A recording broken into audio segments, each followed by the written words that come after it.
स्वामी जी महाराज ने सत्संग संग्रह भाग 2 में फरमाया है कि धर्मशास्त्रों में एक मंत्र आता है जिसका भाव है भगवान विष्णु 10 रूपों में अवतार लेते हैं और यह रूप मत्स्य, कूर्म, बराह, नरसिंह, वामन, राम, परशुराम, कृष्ण, बुद्ध और कल्कि।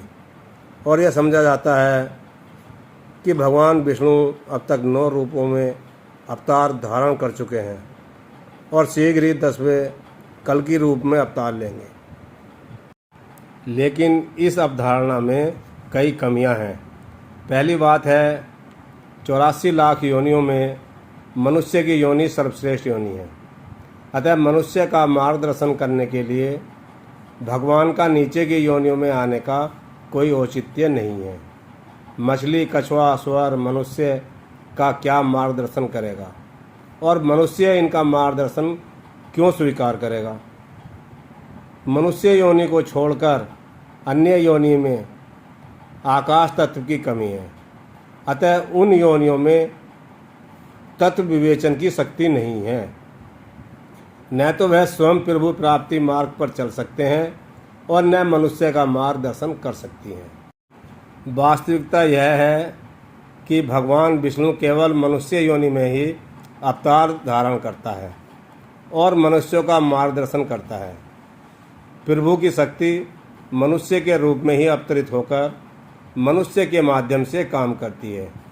यह शक्ति हर घड़ी संसार में किसी न किसी मानव देह में काम करती रहती है। परमात्मा हर समय संसार में जीवों के मार्गदर्शन के लिए मौजूद रहता है। संत ही परमात्मा का अवतार है। कहा है कि संत न होत जगत में जल मरता संसार। अतः भगवान विष्णु हर समय संसार में किसी मानव देह में रहकर काम करते रहते हैं। इस मंत्र का कि भगवान 10 रूपों में अवतार लेते हैं, भाव यही है कि इन रूपों में जो गुण विशेष है वह गुण संत में प्रकट रहते हैं। जैसे मत्स्य का जीवनाधार जल है, इसी प्रकार संत का जीवनाधार परमात्मा है। उसके लिए परमात्मा जीवनधार है। उसके लिए परमात्मा प्रथम और दुनिया नगण्य होती है। कूर्म ऊपर से सख्त अभेद होता है और नीचे से अतिशय मुलायम। इसी प्रकार संत अंदर से दयावान और बाहर से संसार के घात प्रतिघात से अप्रभावित रहता है। बराह का एक अर्थ जहाँ स्वर है वहीं 12 के लिए भी शब्द प्रयोग होता है। संत 12 प्रभु अभिव्यक्त धाराओं से युक्त होता है, अतः उसे बराह अवतार कहा है। नरसिंह इसलिए कहा कि वह मनुष्य होते हुए भी सिंह के समान अदम्य शक्ति और स्फूर्ति वाला है। वामन इसलिए कहा कि वह परमात्मा को अपने अंदर समाये हुए साधारण मनुष्य ही तरह संसार में रहता है। उसके आंतरिक रूप के सामने उसका यह मनुष्य रूप बोने के समान है। सर्वत्र रमण करने की शक्ति युक्त होने के कारण उसे राम कहा है। वासना नाशक अस्त्र धारण किए रहने के कारण संत को परशुराम कहा है। ब्रह्म ज्ञान युक्त होने के कारण उसे बुद्ध कहा है। अतिशय आकर्षण रूप होने के कारण उसे कृष्ण कहा है। उसके अंदर यह आकर्षण प्रभु धाराओं के कारण होता है जो समय समय पर प्रस्फुटित होकर जिज्ञासुओं को संत की ओर खींच लाती है। इसलिए यह अतिशय दयालु और वासना नाशक होता है। अतः उसे कल्कि अवतार कहा गया है। वास्तव में कल्कि की अवधारणा घोड़े पर सवार अस्त्र शस्त्र से युक्त वीर पुरुष की गई है। संत के अतिशय दयालु रूप और वासना नाशक होना ही घोड़े पर सवार अस्त्र शस्त्र युक्त होना है। वाच्या विप्रा तरत वाच्यम आर्यो।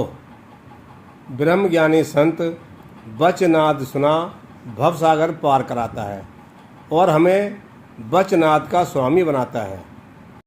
यह बचनाद आत्मा को संसार से हटाकर परमात्मा से जोड़े रखता है, अतः इसका साधना में प्रमुख स्थान है। यह बचनाद ही हमें प्रभु के ज्ञान को धारण कराता है। संत सदा बचनाद को सुनते रहते हैं। इस नाद को सुनने वाला व्यक्ति ब्रह्मज्ञानी हो जाता है। ऐसी स्थिति में होने के कारण गुरु नानक देव जी ने कहा कि नानक दास बुलाया बोले, कि संत बचनाद के द्वारा प्रभु के आदेश को सुनता है और फिर उस ज्ञान को अपने मुंह से बखान करता है। लगातार बचनाद को सुनने वाला व्यक्ति इससे युक्त हो जाता है, फिर वह इसे हर घड़ी सुनता रहता है। और आर्य का अर्थ स्वामी है, जो प्रभु धाराओं का स्वामी है, अतः उसे श्रेष्ठ कहा है। वेद में एक मंत्र आता है, कृष्ण बंतो विश्वम आर्य, जिसका भाव है संत हमें सब प्रभु धाराओं का स्वामी बनाता है। जबकि कुछ विद्वान अज्ञानवश इसका अर्थ करते हैं, सब संसार को आर्य बनाओ। परमात्मा भला जीव को दूसरों को आर्य बनाने का आदेश क्यों देगा? वह तो स्वयं सक्षम है। जब चाहे सब जीवों को स्वयं ही जो चाहे बना सकता है। जरिते इंद्रम सोमे निर्मय, प्रभु प्राप्त योगी संत प्रभु की सोम धारा दे प्रभु में संवेद कराता है। संत प्रभु प्राप्त योगी है, साधना सिद्ध है, अतः उसे जरित कहा गया है। वास्तव में जिसने साधना की है वही साधना करा सकता है, क्योंकि उसे साधना के मार्ग में आने वाली विघ्न बाधाओं से निपटने का अनुभव है। इस मंत्र में प्रभु धारा को इंद्रम सोमे कहा है।